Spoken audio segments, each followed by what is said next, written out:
Okay, so we're about to start doing the block in, but I wanted to show you a few things I have over here on my monitor. So obviously the image sized up 9 by 12, exactly like my canvas, and you see how close I have them. And I still have my reference lines, guidelines pulled up there because that kind of helps with the block in too.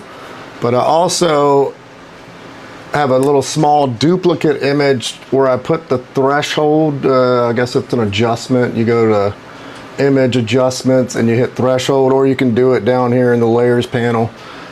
And that separates it black and white, like those, you know, so it really separates your darks and your lights.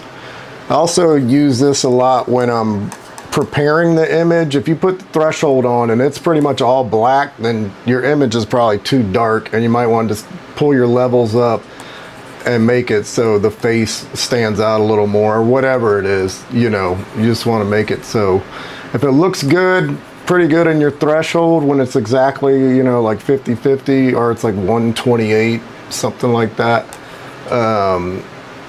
When you just hit threshold and that's the default, it's like half and half, black and white.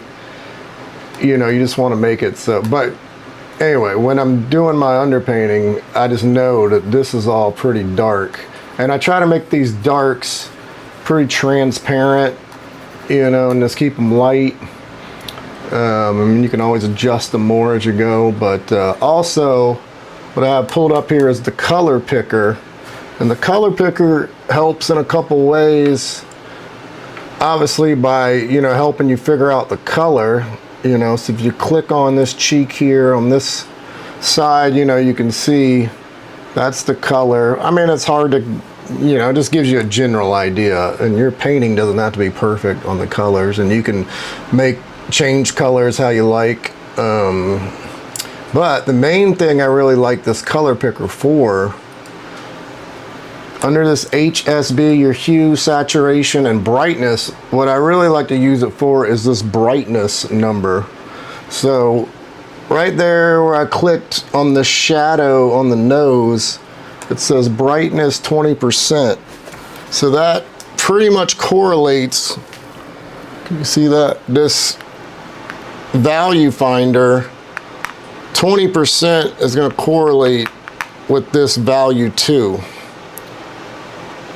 And it's not exact, it's not perfect. You know, once you get all your paint on there, you'll adjust the values more. But it gives you a good kind of general direct, like just a general idea on how dark to go. Because you might see this up in this corner and click on that, so it's brightness 2%. So yeah, it's almost black. But then the shadow on the eye, you know, it's brightness 8, so it's, you know, not black.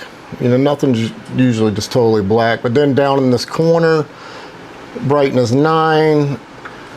And then, you know, you might think this highlight next to the nose is like white, but it's not, it's 82. So that's, you know, value 8. So it's a couple shades from white. And that, another thing about it, I would never put just solid white, pure white on my painting. I would always tint it just a little bit. And then same for the eyes.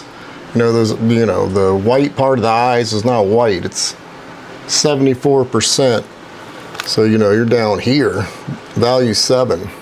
And like I said, this isn't perfect, but it gives you a good kind of starting point if you're not sure like how dark or light to make something.